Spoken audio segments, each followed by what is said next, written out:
BTV. 다나 안녕하세요. 오랜만에 코로나 상황을 공유하려고 하는데요. 주변에서 보내준 영상들이랑 뉴스들도 정리해서 한꺼번에 같이 영상에 담도록 하겠습니다. 최근에 하노이에서도 감염자가 매일같이 나오면서 다시 강력한 사회적 거리두기를 시작했어요. 하노이 같은 경우에는 요즘 배달 음식이나 필요에 의해서 나가는 정도는 되는데 호치민은 배달 음식도 안 되고 나가는 것도 진짜 필요할 때만 나가야 되는 그 기준이 다 있기는 한데 아무튼 호치민이 훨씬 심각한 상태예요. 그쵸? 하노이는 지금 2자리 감염자 수면 호치민 같은 경우에는 뭐 이제 3,000명이 넘었으니까요. 이제 초반에는 10명 이상 모임 금지해서 유흥 관련 업소들은 닫아야 되는 상황이었고 통행증 같은 게 있어야지 이동이 가능하게 됐어요. 군에서 군으로 이동할 때 검사를 수시로 하더라고요.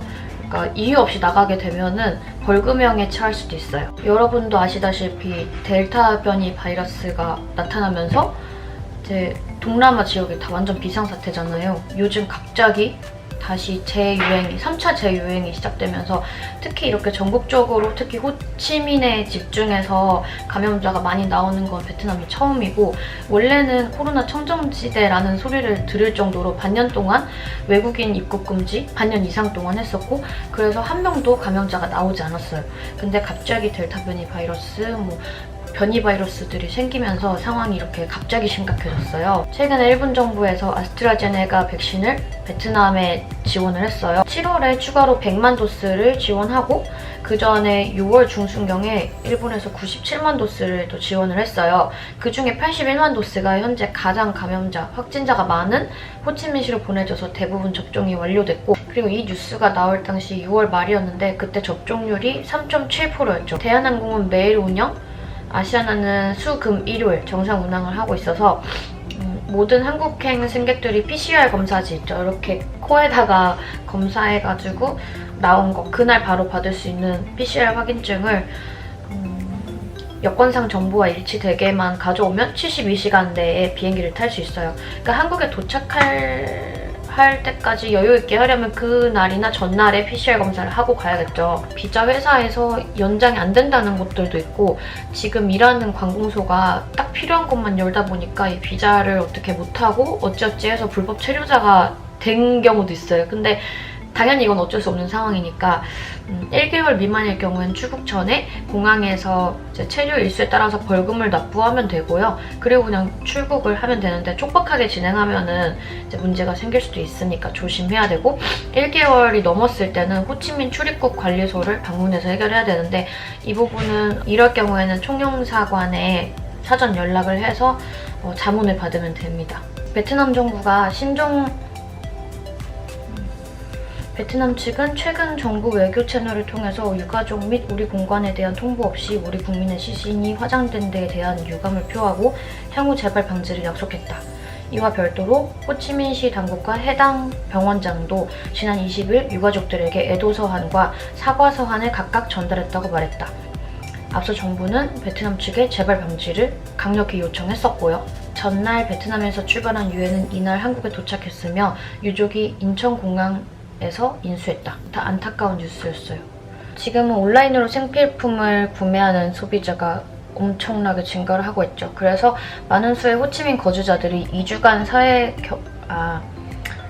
거리두기 시행을 앞두고 생필품 온라인 구매를 엄청나게 했는데 그 정도가 이제 베트남 대표 전자상거래 플랫폼 중에 하나가 3개가 있는데 티키, 쇼피, 라자다 이 3개가 제일 메인이거든요.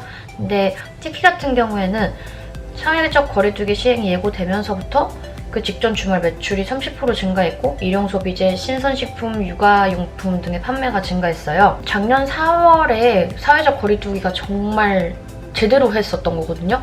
그 다음에 지금이 이렇게 더 심하게 하는 단계인데 그때에 비해서도 3배 이상의 매출을 기록하고 냉동식품, 신선식품 같은 것들은 10배, 10배 증가를 기록했어요.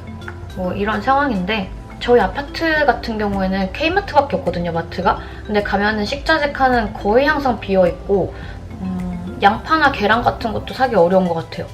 그래서 식자재를 좀 많이 구해둔 친구들이 보내준 적도 있고 뭐 마트에서 주문해서 받은 적도 있고 저희는 그렇게 요리를 주로 해서 먹거든요. 그리고 이건 오늘부터인데 오늘 나온 건데 호치민시의 방역 지시 16호가 더 강화됐어요. 그래서 이제는 고위험 장소는 집까지 식품을 제공하고 긴급 의료 요청이 있는 경우에만 외출이 가능하고 봉쇄 지역 내 주 2회 지역 발행 쿠폰으로 마트나 시장 구매가 가능해요. 그러니까 이 발행 쿠폰이 없으면 이제 마트도 갈 수 없는 거고요. 영업 중인 분야 같은 경우에는 금융 쪽은 교대 근무, 그리고 최저선으로 인원 배치를 하고 재래시장 같은 경우에는 엄격한 통제 하에 구매자, 판매자 간의 가림막 있는 통풍 잘 되는 지역에서 판매를 한다고 하고요. 필수품 영역은 30% 규모로만 판매자는 홀짜기를 교대로 영업하고 그리고 도심 관문의 검문소는 관용 차량 혹은 QR코드 부착 차량에 한해서 시내 운송과 통과가 가능하고요. 개인적으로 주변 분들이나 저나 8월 말까지는 당연히 그리고 뭐 9월까지, 10월까지도 예상은 하고 있거든요. 그래서 한국 분들이 많이 한국으로 돌아가고 있고 저와 또 많은 분들이 고민을 하고 있고요. 당분간은 베트남에 대한 영상을 올리긴 할 건데 자주는 못 올리더라도 가끔 라이브나 예전에 코로나 전에 있었던 진짜 꽤 된 영상이죠. 작년 영상들을 올리려고 합니다. 여러분 업로드 자주는 못하고 있지만 열심히 운동하고 잘 요리해 먹고 친구들이랑 그렇게 지내고 있습니다. 격리 브이로그도 찍어야겠네요. 지금 거의 뭐 격리 생활을 하고 있으니까. 다들 힘드시겠지만 힘내시고 화이팅! 담비TV 보면서 화이팅 하세요. 다음 시간은 격리 브이로그로 만날게요. 담비의